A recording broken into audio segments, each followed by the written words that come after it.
Welcome to Undivided. I'm Brandi Kruse. Thank you for being here. Thank you for your commitment to giving common sense a comeback. Undivided is presented by our founding sponsor, 1530 Mortgage. You can pay them a visit at 1530mortgage.com. A few things to get to today. As you know, trillions of dollars in COVID relief money poured from the federal government into the states over 2020 and 2021. But how well was that money tracked? Well, it turns out not so well. We're going to talk about an audit that found almost zero accountability for billions of dollars in taxpayer money.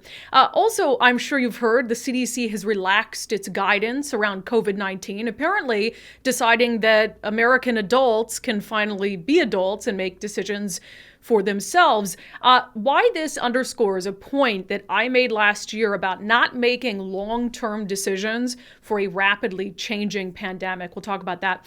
But first, I want to follow up on a rant that I had on Wednesday's subscriber-only episode. In case you're not a subscriber or you didn't catch the Wednesday episode, here's a little taste of how the first 10 minutes of the show went. Honestly, it's too much. And 6 years of Donald Trump and the investigations and all of that, I'm kind of over it. I don't like Donald Trump. If he did something illegal, I think he should be held accountable. I don't think he's above the law. But I go back to, again, Russia probe, impeachment 1, impeachment 2, taxes, whatever's happening in New York, his family's business dealings, all of this stuff, Ivanka, Jared Kushner, whatever. I'm just over it. I want to move on from it. I want our political system to move on from these, old money, old politics families, some new fresh blood in there, people who don't come with that kind of baggage, that kind of resentment towards them.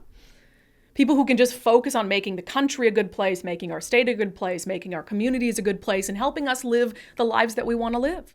So essentially, I was reacting to the news at the time that was fairly new about the raid on Trump's home at Mar-A-Lago, and just the crazy reactions to it, absent really any information at that time. We hadn't heard from the DOJ yet. Everything was speculation, yet we were having this just extreme reactions on both sides. And I just thought, man, it's August of 2022. We don't even elect a president, the next president, for more than 2 years. Is this what's in store for us for the next 24 plus months? Because it is exhausting.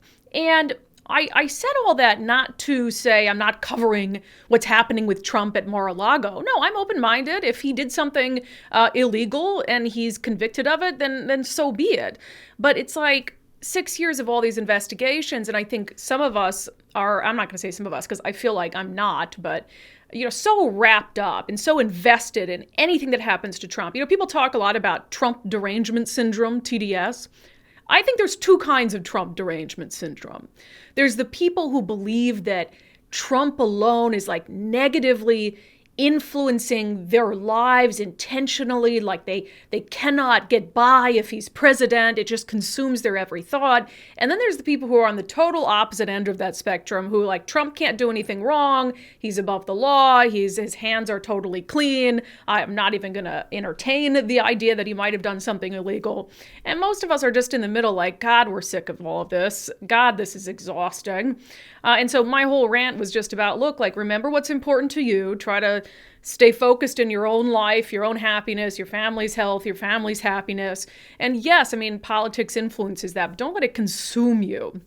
In regards to what's happening at Mar-A-Lago, as always, there is a lot of speculation. I will say I was really happy to see the Attorney General come out and actually make a statement. It came way too late, more than 2 days later, but I think they understood that based on, absence of information, people were creating narratives of their own. And so here's a little bit of what Merrick Garland said.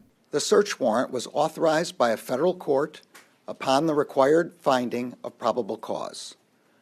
The property receipt is a document that federal law requires law enforcement agents to leave with the property owner. The department filed the motion to make public the warrant and receipt in light of the former president's public confirmation of the search, the surrounding circumstances, and the substantial public interest in this matter. Faithful adherence to the rule of law is the bedrock principle of the Justice Department and of our democracy. Upholding the rule of law means applying the law evenly, without fear or favor.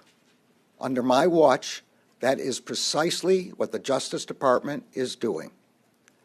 All Americans are entitled to the even-handed application of the law, to due process of the law, and to the presumption of innocence. Much of our work is by necessity conducted out of the public eye. We do that to protect the constitutional rights of all Americans and to protect the integrity of our investigations. Federal law, long-standing department rules, and our ethical obligations prevent me from providing further details as to the basis of the search at this time. There are, however, certain points I want you to know. First, I personally approved the decision to seek a search warrant in this matter. Second, the department does not take such a decision lightly. To me, accountability and transparency is the only path forward here, but it's only effective if people buy into, what's being told to them. And I do feel like again, I go back to the two distinct forms of TDS. I think there are these extremes where it's like one side's like, I don't care what's in the warrant. I don't care what the DOJ says. I don't think Trump did anything wrong. I think it's a political hit job, and they could never be convinced. And then on the opposite side, we could find out that this was totally overreaching, that this was political in nature, that it could have been done another way besides this heavy FBI raid on his home. And you have the opposite end of the spectrum of TDS that's like, oh no, Trump needs to be imprisoned, and it's exhausting, like I said. So we're going to continue to cover this on Undivided, obviously. But I think with an ounce of common sense and rational thought and open-mindedness for what could happen, I still do worry, though, that we're heading towards a cataclysmic moment in politics. I mean, we saw that after this raid happened, there was an attempted attack on an FBI field office. Guy goes in there. It was apparently in all heavy gear and had like a nail gun. He'd been on 4chan talking about, the FBI. And so you don't want any of that, but I'm just worried about what's going to come of all of this. And then if President Trump runs again, just what the next 2 years are going to be like. So anyway, we'll just try to stay 1 foot firmly planted in reality, as we say. Just 1 foot firmly planted in reality. And then we'll proceed from there. But I do want to talk about some other stories today and try to get away from this craziness for a moment. Oh, the good old CDC. Their guidance has served as sort of the advice for governors like Jay Inslee and Gavin Newsom for how they proceed during the pandemic. Very carefully, obviously, is how our states proceeded. But the CDC is now rolling back and loosening some of its guidance as it pertains to COVID-19, signaling really a shift in how the CDC looks at this from a pandemic to something that Americans are just going to live with. I mean, most of us have known that COVID is just something that we're going to have to live with for the better part of 2 years. It seemed like it was going to be impossible to eradicate it. And so I just think it's interesting that the CDC is now coming wise to this. But there's a couple things in its new loosened CDC guidance that I find very interesting and that seems like things that many of us were talking about months ago, if not a year ago. And that is the idea of letting functioning adults make decisions for themselves, as opposed to, for instance, in states like Washington, putting mandates down that people might not even follow anyway. So a couple things in the CDC guidance I want to touch on. First, this all of a sudden acknowledgement that you have the vast majority of the population that has some sort of protection against COVID, not just because of vaccines, but because they've had COVID before. This from the CDC guidance. CDC's COVID-19 prevention recommendations no longer differentiate based on a person's vaccination status because breakthrough infections occur, though they are generally mild, and persons who have had COVID-19 but are not vaccinated have some degree of protection against severe illness from their previous infection. How long have anti-vaccine mandate people been saying that? Seriously, how long have they been saying that? That they were previously infected and so they didn't feel a need to get the vaccine. And now the CDC is like, oh yeah, We have a massive coverage in our country from protection against COVID because of people who've had it and people who've been vaccinated. Yeah, that's what people have been saying for like a year. And so now the CDC is saying its recommendations, they don't differentiate between someone who has a vaccine and someone who has a previous infection. Interesting. Another thing from the CDC guidance, overall booster dose coverage in the United States remains low. So a pretty low number of Americans have received COVID boosters, which is concerning given the meaningful reductions in risk for severe illness and death that the booster doses provide, which I have said all along I do think that there is data on, that being fully vaccinated can prevent you as an individual from serious illness or death. I've never disputed that. What I've always been in dispute of is how much, first of all, the efficacy of the vaccines in preventing transmission is obviously low, and whether mandates for vaccines actually make good on the intent of them, which is to stop the spread. So this goes on to say not only do boosters reduce risk for severe illness and death, but they counter the waning of vaccine-induced immunity. And this is what we talked about Monday on the show. So Governor Jay Inslee has decided to do away with something he announced at the beginning of July, which is that state workers under his purview will be mandated to get the COVID booster and to stay up to date on it to continue employment. Well, the governor has rolled that back and they're now going to make it optional. They're going to incentivize it. But that led me to question on Monday, well, why would you keep the original vaccine mandate in place? Because the governor's saying, oh, boosters aren't mandated, but the original vaccine is. Okay, so you have state workers who were vaccinated last summer. Well, based on science and data, which the governor likes, if that's all they did, then they're probably not really protected anymore. We know that the vaccine efficacy starts to wane after about 6 months. So you're not going to hire someone who didn't get the vaccine a year ago, but other people who got the vaccine a year ago but no boosters after that can still keep their jobs, even though, as the CDC says, without the booster, the initial vaccine becomes ineffective. That makes no sense. And so there's a lot of questions about whether governors like Inslee, who have vaccine mandates in place, are going to look at this CDC guidance and follow the CDC guidance and say, okay, we're no longer going to treat people who are vaccinated or unvaccinated differently according to the CDC. That would make sense, right? And now the governor can use the CDC as cover. I mean, the governor knows that his existing vaccine mandate doesn't make any sense. He either doesn't want to take the political hit for pulling it, or he's worried about pending lawsuits over people who are fired about the vaccine mandate. So that's the only reason at this point he's not pulling it. But he could use the CDC and say, okay, the CDC guidance has been updated, so now we're going to update our mandates to reflect that. I think that still leaves a question about, okay, what do you do with all the people you fired for not having a vaccine? And I go back to something I said repeatedly in the fall of 2021. You cannot, as a government official, make long-term decisions based on a pandemic that was rapidly changing and a pandemic that wasn't going to be around forever to that extent. So here you have the state that's firing firefighters, firing police officers during a public safety crisis, firing state troopers, firing plow drivers, leading to shutdowns of mountain passes, firing ferry workers, had all these immense impacts on our infrastructure, our transportation systems, on public safety. When this is what common sense told us would happen, when we'd get to a point where it didn't really matter if you were vaccinated or not. And that's where we are. And now how do you undo all the damage that's been done? I don't think you can. You know, all the businesses that have been shuttered and never opened back up. And now finally the CDC, after more than 2 years of the pandemic, is saying, yeah, people need to, be able to make decisions for themselves about how to stay safe and healthy. You think? I was never of the mindset that mandates would work anyway. Especially when you had a governor where, half the state isn't going to like him politically. And so if he tells them to do something, they might be less prone to do it.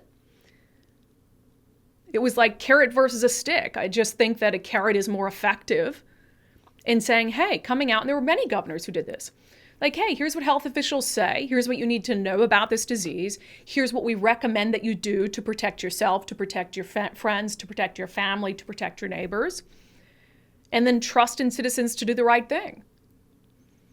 I think that that's really all you can do as a government. I mean, many of the mandates weren't even enforceable anyway. So the CDC now coming full circle, picking up on narratives that folks who were deemed far right or conspiracy theorists or, anti-vaccine, COVID deniers, things that they've been saying for the better part of a year. And now we're going to pretend like they weren't all vilified for the last 2 years. And now the CDC says it, and so it's all normal and we can all move on.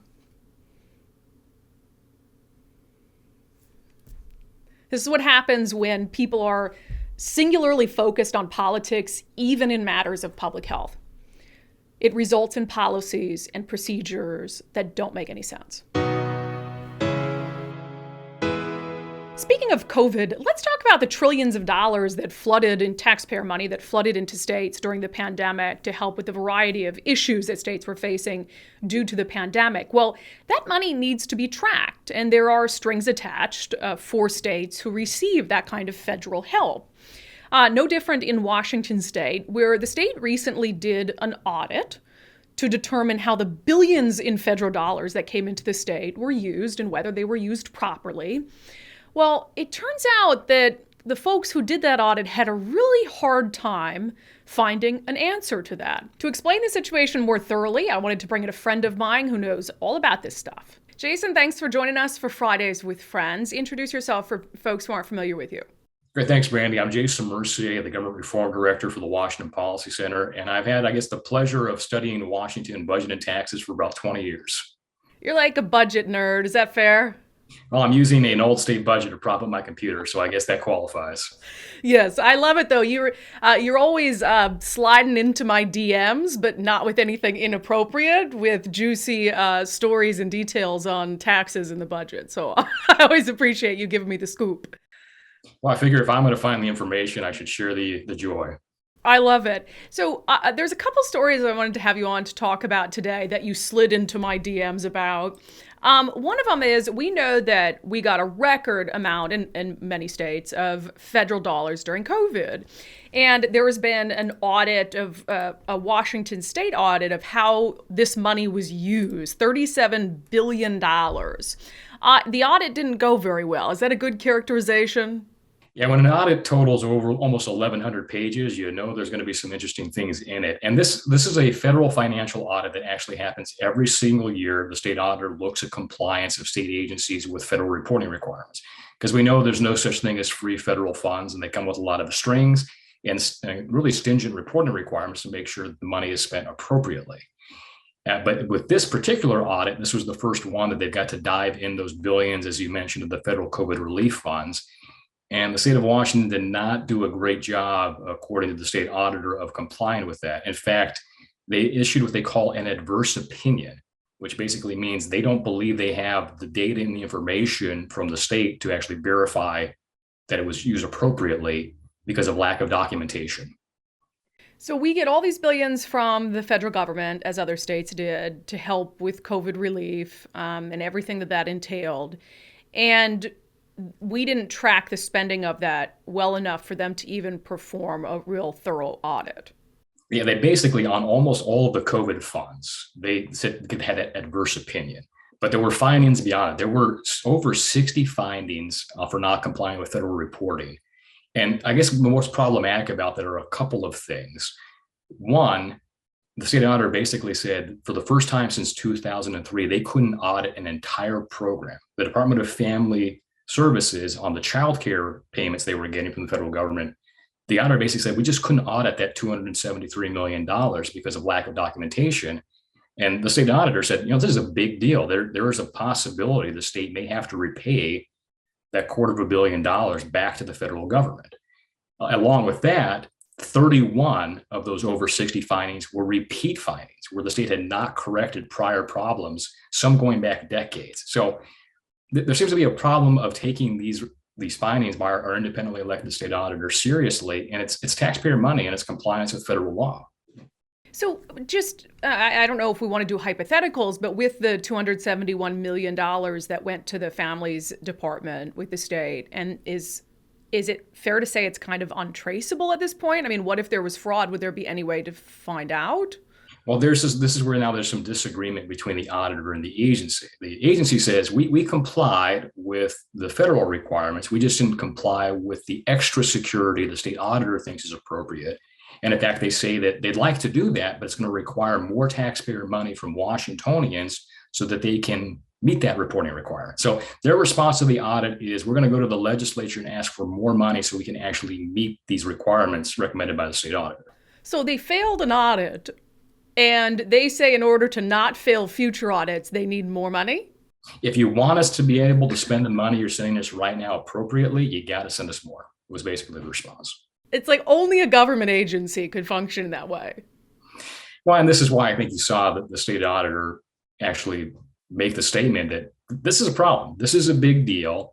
And whether or not Congress or the federal budget office is going to require repayment of those funds, probably not, but that's legally a possibility if they say, you know what, you are just doing such a poor job, so bad that your auditor said that she couldn't document these funds that we think you owe it back to us. Just playing devil's advocate, the pandemic at the beginning was a cluster F. I mean, it really was. And so could this just be the fact that they were dealing with an unprecedented amount of money that had to go to an unprecedented number of places, and they just fell short because of that? Well, that's basically the response from the Employment Security Department, because you may recall they had a little issue with over $600 million of fraud. And their response to the auditor was, well, we disagree with your findings. We think our procedures and our protections are fine, but, we had to get this money out fast, and improper payments are just going to be part of that, living with that consequence of having to get the money out fast. I mean, there's a lot of excuses. There's a lot of reasons, but you have an incumbent responsibility of a duty as government officials that when you take these taxpayer resources, you're going to be responsible for them, you're going to account for them, and you're going to comply with the federal requirements. And that's where this 1,100-page audit with over 60 findings said Washington failed spectacularly. Do you know, I'm assuming other states have to audit their federal spending, or is this like a uniquely Washington thing? I mean, this will come across the board. And, I guess the flip side of this is there was a story out of Idaho yesterday that, along with the state, local governments were eligible for these funds as well. And the story out of Idaho is that several local governments refused to take the funds because they didn't want to be under those restrictions and those burdens of having to track it, or they didn't think they were going to be able to comply with the reporting requirements. So, they took the proactive step of saying, we know there's a lot of strings, we know there's a lot of reporting requirements, and this doesn't pencil out for us, so we're not going to take the funds. Well, that seems very responsible. Not so much in Washington state. They're like, just give us the money, no big deal. I love that. I want to move on to a court case that happened. Governor Jay Inslee, of course, we're still in a state of emergency around COVID. Maybe we can discuss that more in a moment. But there was a court case having to do with his authority to issue a mask mandate. Can you tell me basically the basis for the case and how it turned out? Yeah, so this was a Court of Appeals ruling. It had prior been ruled by the Superior Court and upheld the mandate, saying that the governor can do what he did. And this Court of Appeals ruling that came out this week, it was 2-1, and it wasn't a surprise. And the governor will be very boastful about the fact he's won all of these lawsuits, and there's a reason for that. The state of Washington's emergency powers are a total blank check. Basically, the governor can do whatever they want, and that's why all of these lawsuits have failed. But what was noteworthy about this is the dissent was kind of a call to the legislature saying, yes, you've given the governor this blank check, but should there be some type of sideboards? Should an emergency be indefinite with no end period? Should there be at some point an opportunity for legislative oversight? And this dissenting judge, who actually was appointed by Governor Inslee last year, pointed out that there's a lot of responsibility with this, and there's the potential for abuse. Not that the current governor will, but who's to say that the next governor is not going to declare some other emergency and abuse that power? And that's why I think the frustration with the fact now we're over almost 900 days with this. It's not about Governor Inslee. It's not about the policies that he has imposed. It's about our form of governance and who sets policy. That's supposed to be the legislative branch, the public process, not one person behind closed doors indefinitely. And that's where we are kind of unique in Washington with a structural imbalance. And it's been a frustration of folks like us for a long time. It's like I think why you don't see Democrats in Olympia, and you can feel free to disagree, but why you don't see them so eager to rein in the governor's emergency powers is because they believe, and perhaps rightfully so, that they'll always have the governor's office. And so why would we try to rein in the power of someone who is of our political party? I mean, is there any other reason you can think of that the legislature wouldn't try to take some of its authority back? This has really just been puzzling me for the last few years, because when you go beyond the borders of Washington, you go to Hawaii, you go to New Mexico, you go to New York. What are those states? Those are states with Democratic trifectas, governor and legislature. Those legislatures fought back against their governor's emergency powers, not because they disagreed with the policies, but because they were selfish and guarded of their branch, of their role in our republic. And they're like, we're probably going to adopt this policy if you send it to us, but we're the legislature. We make these decisions, not the executive. The executive is supposed to implement policy. So this hasn't been a partisan fight across the country. I don't know why in Washington our legislators feel like they shouldn't have a role in this conversation. Yeah, it's like they want to be hands off, which is odd to me. It's like you wanted the job, you wanted to get elected to serve your constituents, and you get there and you're like, I don't want any say in that. And I think that the thing that most people may not realize about Washington's emergency statutes is when the governor issues an emergency order, if he waives a law, that expires after 30 days. That goes back to the legislature for approval, which is why the governor said, well, the legislature has signed off on many of my orders. Well, that's true. However, if the governor issues what's called a restrictive declaration, right? The mask mandate, closing businesses, closing schools, telling you how many people you can have at your house. Those are indefinite. Those never expire. Those aren't subject to legislative oversight. From a governance standpoint, why? What's the rational reason for treating waiving of law and putting restrictions on citizens differently? They both should have the same legislative oversight. Yeah, and there was confusion about that at the beginning. It was really the most controversial aspects of what the governor was doing that he didn't have any oversight over, and continues not to. If you were a betting man, Jason, you said, we're closing in on 900 days under a state of emergency around COVID.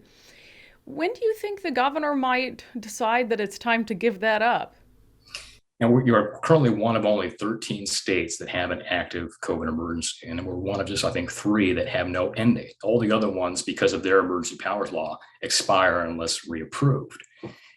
The governor has given us no metrics, no benchmarks for when this order will expire.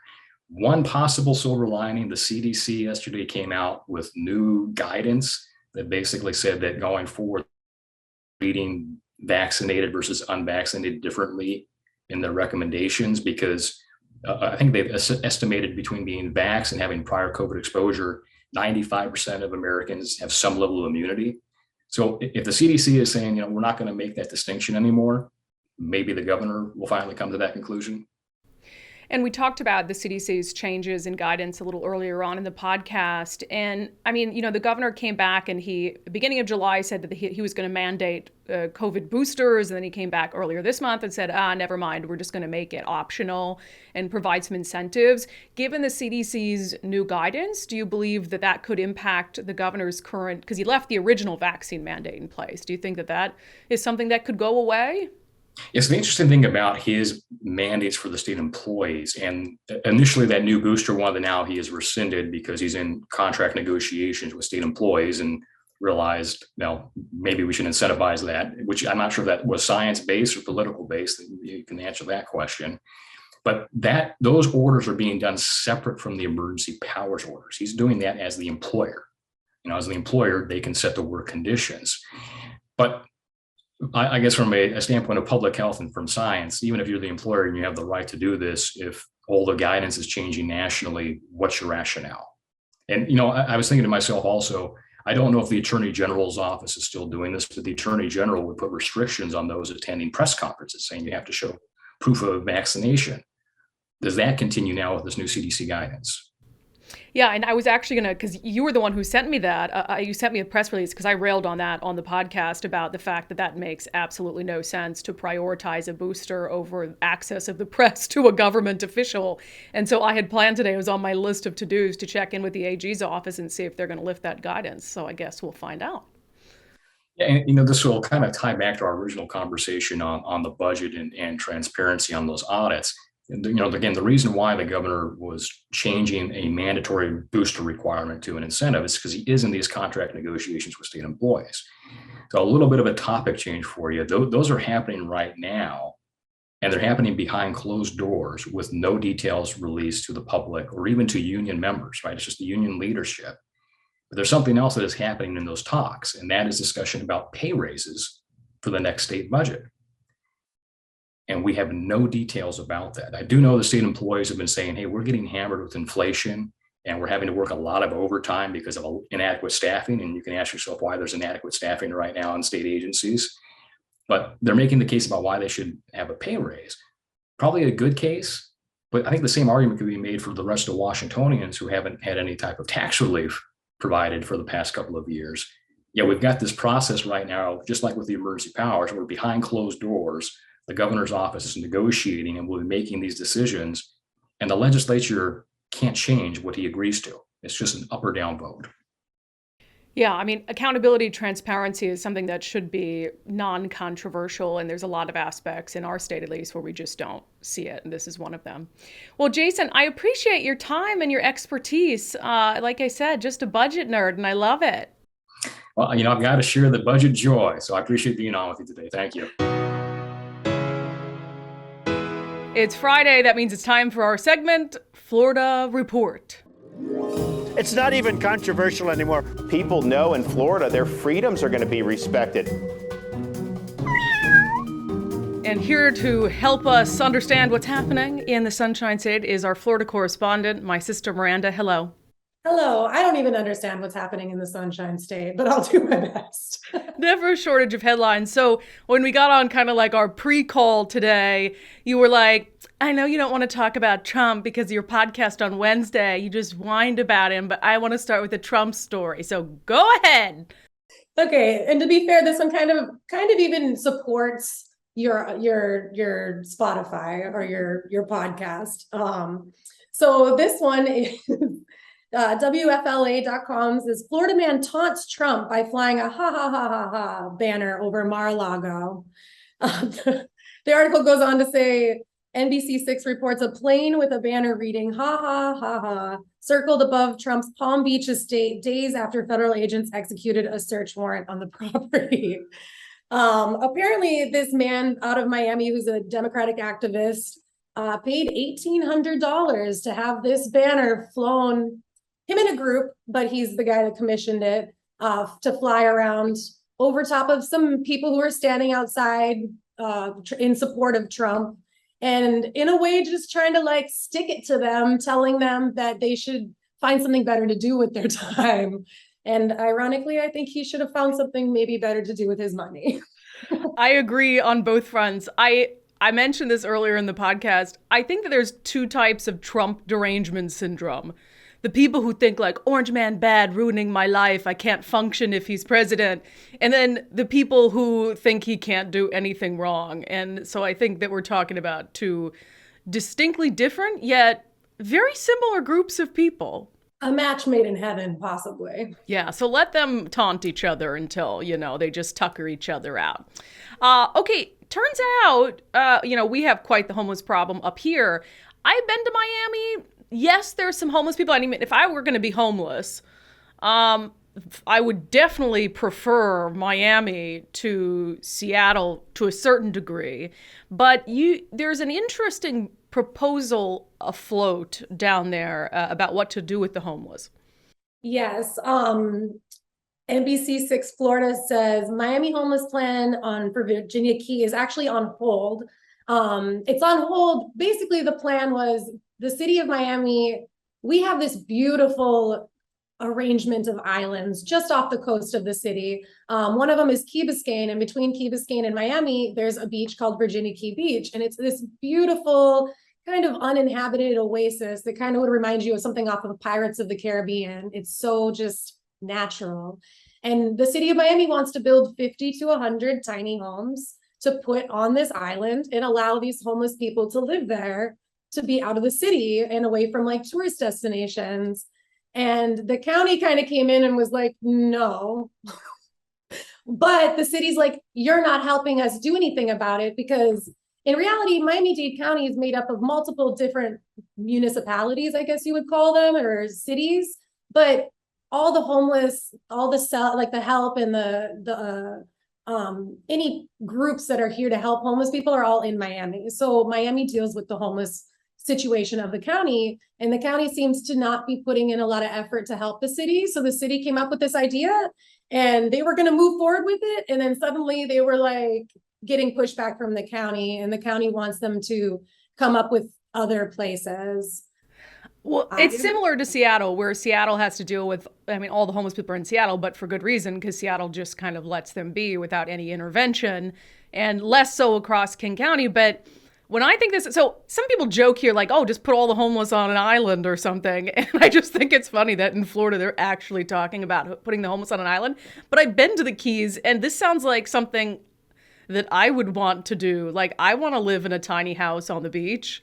Absolutely. The rent prices are skyrocketing, and I can get a free tiny house on a beach. Like, I might think about that if this goes through. I really hope it doesn't, though, because honestly, Virginia Beach is very beautiful. It's not part of the Florida Keys archipelago or whatever they call those, but it's right off of Miami, and we like to call our islands Keys down here. So, but it's gorgeous. I even wanted to do a photo shoot for Halloween there with my friends. So I'm like, please don't put homeless encampments on my photo shoot property.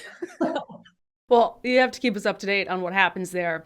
Yeah. I also want to talk about this controversy in Florida over the Gadsden flag. Yes. This is a new license plate that is available for pre-order in Florida. I believe the proceeds of this specialty license plate go to benefit of a Veterans Foundation, because most specialty license plates go back to help something. We have Save Our Seas and all types of fun plates here in Florida. But this one is, it features the Gadsden flag, and it's black and it's very bold, and I think it's pretty cool looking, but I also don't look at the flag in any sort of way that's connected to something negative. I look at it connected to the American Revolution and freedom and liberty and really cool, amazing American things. But a lot of people don't see it that way. They actually find it to be a very negative connotation, completely directly connected with right-wing groups. Yeah, and that's what's disappointing about it. Like, so as you said, you know, and for people who aren't familiar, the Gadsden flag is the curled up snake with the "Don't Tread on Me," and it's yellow and black. And it was, yeah, like you said, during the American Revolution, it was a military flag. And now it's like right-wing extremism. It's just annoying how you can have the most fringe people co-opt a flag for their particular movement, and then it ruins the flag for everyone. And it's almost like, I mean, to some extent, the American flag as well. It's like, I have a few American flags outside my podcast studio here, and I'm constantly worried, like, is some left-wing crazy person gonna, like, steal my American flags? Like, they think it's like being a patriot or loving your country is right-wing. It's very disappointing. It really is, because honestly, America's pretty awesome, and the whole beginning of America is super awesome. And I feel like to allow anybody to take something from that time of our country and turn it to something negative is very frustrating. So I think we should push back on that, and everybody should go order their Gadsden flag. Yeah, I mean, the meaning of the Gadsden flag is very relevant to the times that we're going through right now with the pandemic and all of that, and the idea of don't tread on me and government overreach. I will say there is one flag from history where I feel like the controversy around it is founded, and that's the Confederate flag. I mean, the Confederate flag was quite literally in support of, like, keeping slaves, and so I don't disagree with people who don't want that flown anywhere. I know there were some states who it was almost incorporated into their flags, and they got rid of it, and I think that's a good thing. Yeah, I think the Florida flag still kind of has a little remnants there for it. But I mean, going back to license plate, New Hampshire has a license plate that says live free or die. That's pretty cool. Like, I love that, you know. And but Washington, D.C., taxation without representation, like little reminders. And kind of also going back to our first story, somebody had asked me if I won that $1 billion Mega Millions, what is the most dumb thing I would do with my money, like something stupid. And I actually said that I would fly like constitutional amendments and explanations around the country behind like airplanes. So kind of, I don't know, it's funny. Yeah, we are our father's daughters. I told people that Constitution was the first word my dad taught me to spell. And like, I feel like at a young age, I mean, you were named after, for people who don't know or haven't put it together, Miranda versus the state of Arizona. So that was like who our dad was. Yep, I was named after Ernesto Miranda. So Yeah. Well, let's end with an update on Florida's ongoing hunt of invasive snakes, because that always, I think we need a light note. I don't know if snake murder is a light note, but we'll end with that. I don't know. Well, we're going to check in with the hunters. So Fox 35 in Orlando is just kind of giving us an update, and they say snake hunters in Florida find a massive 104-pound Burmese python near Big Cypress National Preserve. Big Cypress is basically kind of the western side of the Everglades. It's very beautiful. It's not so prairie-like. It's got big, giant cypress trees and Spanish moss and air plants everywhere, and it looks very Jurassic Park. So I'm sure this snake looked right at home and felt right at home over there, but not anymore. When do they name the winner of the snake hunt? There's a specific winner, right? There is a specific winner. I believe it's a 10-day competition that started at the beginning of the month. So I think it probably just ended. But there is a winner. There's prizes. So there's the most snakes, the largest snake. And I think there is something else, because I think it also involves other invasive species, but we'll find out. I'm going to check in. So next week, maybe I can give you an idea of who the winner was, and maybe they weren't a Florida man. Maybe the winner is another state man or woman. Probably not, but we do expect a full report on the winner. All right, Miranda, thank you for the update on what's happening in the Sunshine State. We appreciate it. Bye. It's not even controversial anymore. People know in Florida their freedoms are going to be respected. It's Friday. That means we end the show with an important text from American history. And since my sister and I were just talking about our dad and his love for the Constitution, I wanted to read the 16th Amendment to the Constitution. This was one of my dad's least favorites.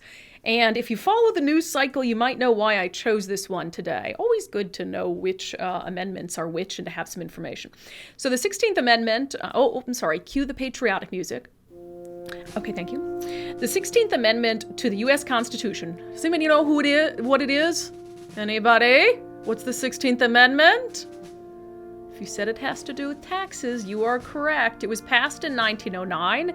It was ratified in 1913. And it is very short. It reads as follows. The Congress shall have power to lay and collect taxes on incomes from whatever source derived, without apportionment among the several states, and without regard to any census or enumeration. Very short, the 16th Amendment to the U.S. Constitution. Nothing in here about hiring 87,000 additional people to work for the IRS, but pretty broad tax authority for the federal government. So now you know the 16th Amendment, if you didn't already. I want to read a couple comments to close the show about my Wednesday episode. Again, if you're not a subscriber, we do an episode like this every week. So if you like the Monday, Friday episodes, you got to become a subscriber on Patreon or Locals and hang with us on Wednesdays. We have a lot of fun. As I mentioned, I had just like an extensive rant about the state of politics, my concern about us speeding towards this terrible moment in the U.S. political system. I just wanted to read a couple comments in response to that. Christopher wrote, great episode as always, Brandi. Your opening well described how I've been feeling lately as well. Thank you. Mike said, and this bummed me out. I'm sorry to hear this, Mike. He said, our family dog of 15 years passed away today. Seriously. We have a 14-year-old dog. And so I just feel terrible for you, Mike. And so from my family to yours, our condolences for the loss of your dog. He went on to say, sometimes people need to forget about politics and focus on real life. Today, I needed to focus on politics to escape real life. Good episode, and thanks for the distraction. You're welcome. Jack said, good to know that I am not alone in my concern regarding the future of our country. I can tell that you are truly burdened by this storm that is brewing. I believe the pride and selfishness of our longtime, quote, leaders are setting the stage for destruction, but my hope and focus are on the calm afterward. Thanks for what you do. I think that's very well put, Jax. So, and I think I heard from some people too who were like, well, you might not want to put your emotional energy into it, but these are serious issues. If you've got political persecutions, XYZ, and I agree. I'm not going to stop covering these things, but I think we just need to always make sure that we keep in mind what we're on this planet for, our health and happiness, the health and happiness of our family and our loved ones, and try to spend at least as much emotional energy on that as you do worrying about what's happening in Washington, D.C. I think that's just a healthy way to move throughout our lives. All right, that's it for this episode of Undivided. Thank you so much for being here. Thank you for your commitment to giving common sense a comeback. I hope you find this to be a place and a show where you can hear common sense, where you can have your ideas heard and share your thoughts on the issues without being vilified or without being attacked. And so I do appreciate you guys being here. Again, if you want to become a subscriber, you can do that for as little as $5 a month for like 3 or 4 extra episodes a month. You can do that at patreon.com/undivided or by becoming a contributor on my locals community, brandikruse.locals.com. Thank you to the founding sponsor of Undivided, 1530 Mortgage. Pay them a visit at 1530mortgage.com.